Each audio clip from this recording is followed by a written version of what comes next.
Industry 4.0 is effectively about minimizing downtime and increasing productivity of the plant.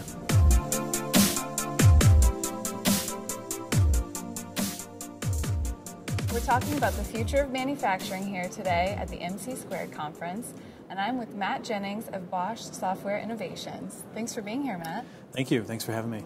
So talk to us a little bit about Industry 4.0. It seems like a buzzword right now in manufacturing, and what does it really mean?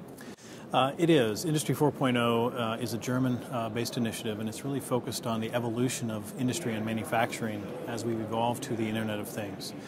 So if you think about connected manufacturing or the ability to connect things to a manufacturing line, it's really evolved from Industry 3.0, which is really programmable logic controllers and things on the network floor, on the shop floor, to Industry 4.0, which is connecting those PLCs and those mundane assets that are doing the manufacturing for remote visibility.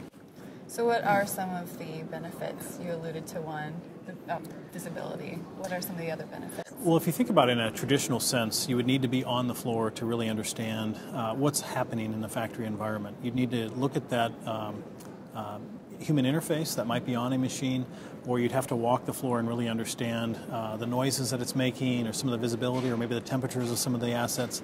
And so the benefits are really allowing you to have one central location to manage not only your operations, but also your maintenance, maybe do some preemptive maintenance based on analyzing the data that comes from the shop floor, maybe having visibility into doing asset rotation, so you can actually use things for their full useful life, as opposed to doing things, say, on a calendar basis and maintaining those assets.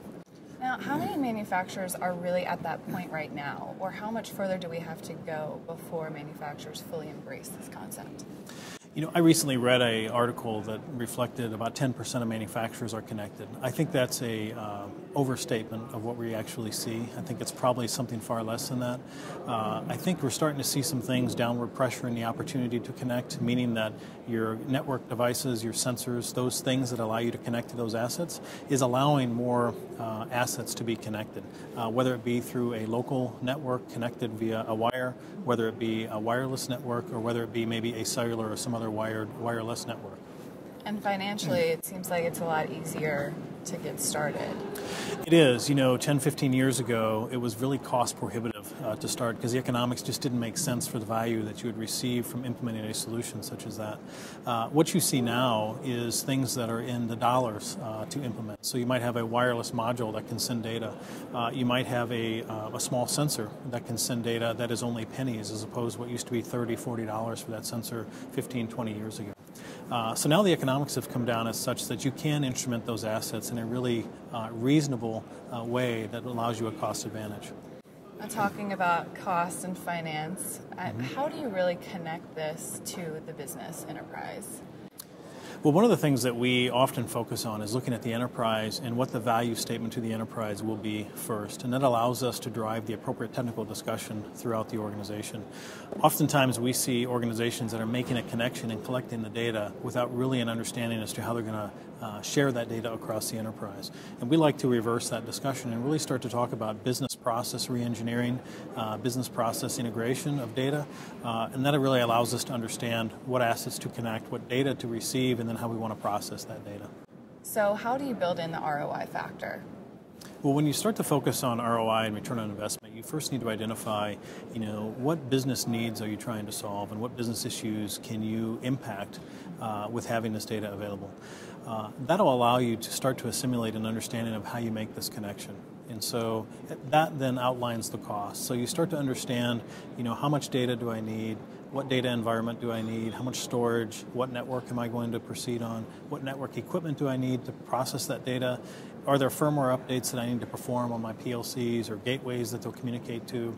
You start to really build what that architecture looks like. And as you build that architecture, you start to understand then the costs associated with putting that solution or developing that solution.